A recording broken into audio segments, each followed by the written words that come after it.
موسیقی کے رسیالے ہوتے ہیں نا, موسیقی سننے کے عادی لوگ ہوتے ہیں. لوگ مولویوں پہ اور دیندار لوگوں پہ کہتے ہیں یار یہ میوزک نہیں سنتے, ان کو سکون کیسے ملتا ہے, کیسی بورنگ لائف ہے. میں نے بہت دفعہ ایک واقعہ سنا ہے. ہماری ایک کزن تھی, اب ہماری کزنیں بھی بیان سن رہی ہوتی ہیں, بہت پرانا واقعہ ہے, اس کو سمجھ میں نہیں آئے گا کہ اس کی بات ہو رہی ہے.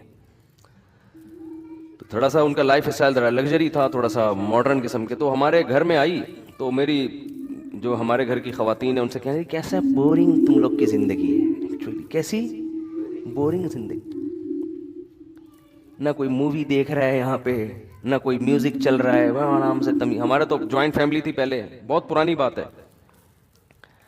تو والد صاحب گھر میں آتے تھے, سب بہن بھائی اکٹھے بیٹھ کے کھانا کھاتے تھے, اور سب شادی, زیادہ تر ہم بھائی ہمارے شادی شدہ تھے, تو سب پردہ بھی کرتی تھی بھابیاں. تو وہ صبح اٹھے, نماز پڑھی, اسکول چلے گئے یا اپنے جو بھی کام نے, یعنی کوئی انٹرٹینمنٹ کی جو کوئی گھروں میں جیسے چیزیں ہوتی ہیں نا, ویڈیو گیم کھیل رہے ہیں, صحیح ہے نا, یا فلمیں دیکھ رہے ہیں, ڈرامے دیکھ رہے ہیں, یہ سب چیزیں نہیں تھی. شادی بھی ابھی کوئی ڈانس ناچ گانا, بھائی شادی بھی ایسے ہی آرام سے. میری شادی ایسے ہوئی تھی کہ مجھے رشتہ آیا تو ہم نے کہا ٹھیک ہے بھائی, اوکے کر دیا. تو وہ لوگ پنڈی میں تھے, تو جب اوکے کر دیا تو پنڈی میں تھے, ٹھیک ہے نا, تو اب شادی کیسے ہوگی, ٹھیک ہے نا, وہ تو پنڈی میں تھے تو شادی کیسے ہوگی. تو اتنا تکلف تو کرنا پڑا کہ مجھے پنڈی جانا. تو میری والدہ چلے گئی پنڈی میرے ساتھ, اور میرے بھائی بھاولپور میں تھے, بھائی اور بھابھی وہ بھاولپور سے ہی پہنچ گئے وہاں پہ. میں والدہ کے ساتھ پنڈی پہنچ گیا. وہیں مسجد میں کسی مولانا صاحب نے نکاح پڑھایا, ہم جہاز سے واپس آ گئے کراچی. میں, میری والدہ اور ہماری اہلیہ واپس آ گئے. یہ ہو گئی شادی ہماری. کوئی پٹاخہ بھی جو شبرات کا ہوتا ہے نا وہ بھی نہیں پھوٹا. اچھا, جب شادی ہو گئے واپس آ گئے, تو میں جمعرات کو بیان کیا کرتا تھا اپنی مسجد میں. تو وہ جمعرات کو میں پھر ناغا ہو گیا, کیونکہ میں شادی میں, اپنی شادی میں گیا ہوا تھا. میں, میرے کئی بیانات ناغے اپنی شادی کی وجہ سے ہوئے ہیں. لوگوں کے تو ناغے ہوتے ہیں نا, آج حضرت صاحب فلاں کی شادی میں گئے ہوئے ہیں. ہمارے جو ناغے ہوتے ہیں وہ اپنی شادی میں گیا ہوا ہوتا ہوں میں, بہت دفعہ ایسا ہوا ہے. تو میں اس دفعہ بھی اپنی شادی میں گیا ہوا تھا. تو وہ میری پہلی شادی تھی. تو میں جب واپس آیا ہوں, تو اب کچھ لوگوں نے پوچھا مفتی صاحب کل آپ تھے نہیں, جمعرات میں ہم آئے, بیان تھے نہیں. میں نے کہا میری شادی تھی. تو کہہ رہے پرسوں تو آپ ادھر ہی گھوم رہے تھے. یہ کیا ہو گیا, پرسوں تو آپ ادھر ہی گھوم رہے تھے. تو میں نے کہا کیا, کہاں گھومتا پھر میں, آپ بتاؤ. جس کی شادی ہونے والی ہوتی ہے اس کو کہاں گھومنا چاہیے, کیا کرے. کہہ رہے کچھ بھی نہیں یار, تو بس ایسے ہی گئے ہو گئی ہماری. تو اب بتاؤ کوئی انٹرٹینمنٹ لائف میں کچھ ہوا, کچھ بھی نہیں یار. یہ کس قسم کی شادی ہے یار. لیکن اس قسم کی شادی کئی دفعہ ہو سکتی ہے. حقیقت بتا دوں آپ کو میں, یہ جو انٹرٹینمنٹ ہے نا, یہ ان لوگوں کو مہیا نہیں ہے جو اس قسم کی شادی نہیں کرتے. ایک دفعہ میں تو دھوم دھڑکا, پٹاخے, دولے آ رہے ہیں جناب, اس کے گلے میں ہار ڈالے جا رہے ہیں اور لفافے آ رہے ہیں اس کے, سارا ولیمے کا خرچہ ہم نے. پھر میں نے ولیمہ کیا, وہ بھی سادگی سے کیا. ولیمے میں ہم نے لفافوں پر پہلے پابندی لگا دی, کسی کو لفافہ لانے کی اجازت نہیں, اپنے خرچے پہ کریں گے ہم جو بھی ہوگا. وہ سادگی سے کیا, وہ بھی کوئی زیادہ دھوم دھڑکا نہیں تھا. تو وہ ولیمہ آپ ہال میں بھی کر سکتے ہو, غلط نہیں. اللہ نے آپ کو پیسہ دیا تو آپ ذرا اچھے طریقے سے کر لو. تو اب کیا ہوا کہ جب لوگ آئے ہیں تو وہ بھی حیران ہو رہے ہیں یار یہ کس قسم کا حساب کتاب چل رہا ہے. تو لفافوں پر بھی ہم نے پابندی لگا دی, کوئی لفافہ لانے کی. اچھا پابندی لگاؤ تو کوئی بھی الحمدللہ لے کے بھی نہیں آیا. یعنی اس کا مطلب لوگوں کے ذہن میں پہلے سے ہوتا ہے کہ یار یہ جان چھوڑاؤ لفافوں سے. تو ولیمہ میں دولہا ولیمے کے سارے پیسے کیا کر لیتا ہے, لفافوں میں ریکور ہو جاتے ہیں. تو اس پہ بڑا خوش ہوتا ہے کہ مولویوں کی شادی دیکھو کتنی سادہ سے, ایک 5 روپے بھی نہیں ملے, نہ کوئی پٹاخہ پھوٹا, نہ کوئی فائرنگ ہوئی, نہ کوئی ہلا گلا ہوا. تو ان کی زندگی میں انٹرٹینمنٹ بالکل بھی نہیں ہے. تو کسی مولوی کے پاس بیٹھو, تمہیں بتائے گا بھائی سادگی میں جو فائدے ہیں وہ ان عیاشیوں میں نہیں ہے. تو جب آپ ایک شادی اس طرح سے کرو گے تو بس ایک ہی ہوگی, وہ اب دوبارہ ختم, کیونکہ اس میں اتنا برباد ہو گئے تھے نا اس میں. اور وہ 2-3 دن کی انٹرٹینمنٹ ہے, دھوم دھڑکا ہو گیا. اس میں پھر جو آگے مسائل ہوتے ہیں, پنجاب میں تو بہت ہی زیادہ ہو رہا ہے. وہ کزنیں آپس میں ناچ رہے ہیں, ڈانس کر رہی ہیں, لڑکیاں بھی لڑکے بھی بیٹھے ہوئے ہیں. دیکھو لوگ کہتے ہیں اس میں ہے کیا, کوئی خدا نخواستہ ہم کوئی غلط نہیں ایسے تو نہیں دیکھ رہے. دیکھو ان چیزوں کے سائیڈ ایفیکٹ فوری نہیں ہوتے. میں نہیں کہہ رہا کہ جو ایسے مس گیدرنگ میں ڈانس ہوا ہے تو کوئی کسی نے جا کے کسی لڑکی کو پکڑ لیا وہاں جا کے, یہ نہ کوئی غلط کر رہا ہے اس کے ساتھ, کچھ بھی نہیں ہوتا. حیا آہستہ آہستہ ختم. حیا ختم ہونے سے پتہ ہے کیا ہوتا ہے؟ یہ جو آپ کی نئی جنریشن ہے نا, یہ اپنے بڑوں سے بدتمیز بن جاتی ہے, کیونکہ حیا آپ کو روکتی ہے باپ کے سامنے اونچی آواز سے بات کرنے سے, ماں کے سامنے اونچی آواز سے بات کرنے سے, بہن کو روکتی ہے بھائی کے سامنے تھوڑا سا ریزرو رہ کے رہے, وہ تمیز سے بات. لیکن جس بہن نے بھائی کے سامنے ڈانس کر لیا, اب آپ اس سے یہ امیدیں نہ لگاؤ کہ وہ بھائی کو رسپیکٹ دے گی, بھائی جان آپ کائنڈلی آئیے بیٹھیے, نہ, وہ جب ڈانس کر لیا اس نے تو بھائی وہ کہے گی جتنی میں ہوں اتنے ہی یہاں پہ, کوئی ہم کو ایک دوسرے پر حق نہیں ہے, تمیز سے چلنا ہے چلو ورنہ شٹ اپ. ٹھیک ہے نا, بات آ رہی ہے سمجھ میں؟ پھر وہ جو جذبے ہیں نا, بھائی جو بہنوں کے لیے جان دے دیا کرتا, اس کو جناب اس کے لیے نچھاور کر دی اپنی زندگی, یار اس کی حفاظت کرنی ہے, اس پہ پیسہ خرچ کرنا ہے, یہ اگر بیوہ ہو گئی تو کوئی بات نہیں میرے گھر میں, یہ سب چیزیں کہیں ختم. اخپل زندگی, آپ اپنی لائف, میں اپنی لائف کو انجوائے کروں گا. یہ آہستہ آہستہ یہ ہوتا ہے یہاں کے. ہر گناہ کے ایک زہریلے اثرات ہیں جو فوری طور پر نہیں نظر آتے. گورے سے یہی تو غلطی ہوئی ہے, اس نے کہا جو لبرل لوگ یہی تو غلطی کرتے ہیں, کہہ رہے کیا ہو گیا گانا سنتا ہے تو کیا ہو گیا, گانا سننے سے کیا ہو گیا, ڈانس کرنے سے, یہ جو بےہودہ قسم کے, ایک تو وہ اتنگ وتنگ ہوتا ہے بیچارے ہمارے کے پی کے والوں کا, وہ تو ویسے سادہ طریقے سے نا ایسے ہی گول گول گھوم رہے ہوتے ہیں, وہ تو ڈانس ہی نہیں ہوتا نا, وہ تو ویسے ہی, تو وہ قبائلی ایک رقص ٹائپ کا ہوتا ہے, تو وہ تو ایک الگ چیز ہے. لیکن یہ جو پراپر, یہ جو, اب میں اس کو یہ نہیں کہہ رہا کہ وہ کیا کریں آپ لوگ, لیکن اس پہ یہ والا بیان نہ فٹ کر دیں کہ ان پہ فتوے لگا دیں جا کے, وہ کیا کر رہا ہے بیچارہ, تھوڑا سا ہل رہا ہے نا وہ شادی میں سادہ طریقے سے. تو ہر چیز کی ایک, بھائی سگریٹ کے جو اصول ہیں وہ چرسیوں پہ تھوڑی لگیں گے, چرس الگ چیز ہے, ہیروئن, میں ہیروئن کے خلاف بیان کروں, آپ سگریٹ والوں کو جا کے فتوے دینا شروع کر دو, تو وہ ایک الگ چیز ہے. کے پی کے میں یا بعض دیہات میں ہوتا ہے کہ وہ کیا ہوتا ہے کہ تھوڑا سا ڈھول رکھ کے نا, اتنگ کہتے ہیں اس کو, اتنگ کہتے ہیں نا, وہ تھوڑا سا اتنگ مار رہے ہوتے ہیں. وہ افغانستان میں سنا ہے کہ وہ جو مجاہدین تھے نا وہ بھی کرتے تھے, لڑائی سے پہلے نا مجاہدین کی عادت تھی افغانستان میں, جو نہیں رشیا کے خلاف لڑتے تھے, پھر یہ طالبان کا بھی سنا ہے, یہ لوگ کیا کرتے تھے کہ جب بھی جنگ سے پہلے نا تھوڑا سا ڈھول بجا کے یہ والا اتنگ کرتے ہیں, یہ تھوڑا سا گھومتے ہیں, یہ تھوڑا سا وہ کرنے کے لیے, اپنے آپ کو موٹیویٹ کرنے کے لیے کہ ہم کوئی جنگ کو ٹینشن ہی نہیں لے رہے. تو خیر, تو یہ جو ڈانس مانس آج کل ہو رہے ہیں, ان میں ہوتا کیا ہے, جب آپ کی حیا نکلے گی تو اب اس کے پھر آگے جا کے سائیڈ افیکٹ بہت خطرہ. ماں باپ کہتے ہیں ہماری بیٹیاں ہمارے کنٹرول میں نہیں. او بھائی کنٹرول میں کیسے ہیں؟ جب ایک لڑکی اپنے والد کے سامنے ڈانس کر رہی ہے تو باپ کا مقدس رشتہ اور حیا ویا ختم. اب وہ نہیں ہوگا کہ وہ ابا کو, آپ اپنی بچیوں کو عادی بناؤ, باپ کو دیکھ کے سر پہ دوپٹہ لے لیا کریں, وہ تو دیکھو آپ کا کتنا احترام کرے گی, آپ کی بات مانے گی, آپ کی مرضی کے خلاف نہیں چلے گی. اور یہ چیز ترقی میں رکاوٹ نہیں بنے گی. اگر جوان لڑکی اپنے ابا کو دیکھ کے تھوڑا سا سر پہ چادر لے لیتی ہے, یہ چادر نہیں لیتی, تھوڑا سا ریزرو ہو جاتی ہے کہ بھئی ابا آ رہے ہیں, تھوڑا سا گلے میں دوپٹہ لے لو, تو کیا اس سے ترقی کا کیا تعلق ہے بھائی؟ یعنی لوگ سمجھتے ہیں اگر ہم اتنی تہذیب اور تمدن کے ساتھ چلیں گے نا اپنے گھروں میں تو ہم تو انگریز کا مقابلہ کر ہی نہیں سکتے. ابے بھائی, اس سے اللہ کی قسم کوئی تعلق نہیں ہے. یعنی ان چیزوں کے, یہ جو دماغ میں آپ لوگوں نے بٹھا لیا ہے نا کہ ہم اپنے گھر میں مذہبی ماحول لے کر آئیں گے تو ہمارے اچھے ڈاکٹر نہیں پیدا ہوں گے, اچھے انجینئر نہیں پیدا ہوں گے, میں آپ کو حلفیہ کہتا ہوں اس سے زیادہ اچھے پیدا ہوں گے. کیونکہ تمیز والا آدمی جس کی سوچیں دائیں بائیں نہ گھومتی ہوں, وہ زیادہ اچھے طریقے سے پڑھ بھی سکتا ہے, زیادہ اچھے طریقے سے.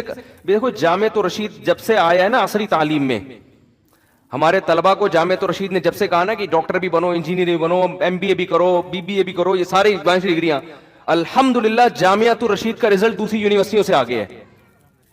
حالانکہ یونیورسٹیوں میں کو ایجوکیشن ہے, استاذوں کا احترام ہے, مگر اتنا نہیں جو مدرسوں میں ہے. سمجھ رہے ہیں نا؟ وہ فلمیں بھی دیکھنے جاتے ہیں. مجھے تو خود یونیورسٹی کے لڑکے بتاتے ہیں اپنی گرل فرینڈ کے ساتھ سینما گھر چلے جاتے ہیں, ان کے ابا کو پتہ ہی نہیں ہوتا, ابا سمجھ رہے ہیں کہ بچی کہاں گئی ہوئی ہے, یونیورسٹی گئی ہوئی, تو ہم تو چلے جاتے ہیں, فلم بھی دیکھ کے آ جاتے ہیں. تو وہ ساری آزادی وہاں دی ہوئی ہے, کوئی تنگ ماحول نہیں ہے. جامعۃ الرشید کا ماحول کیا ہے؟ تنگ ماحول ہے. وہاں گرل فرینڈ ہے ہی نہیں, سارے اپنے جیسے لڑکے داڑھیوں والے, وہ بھی وہی نظر آئیں گے اس کو.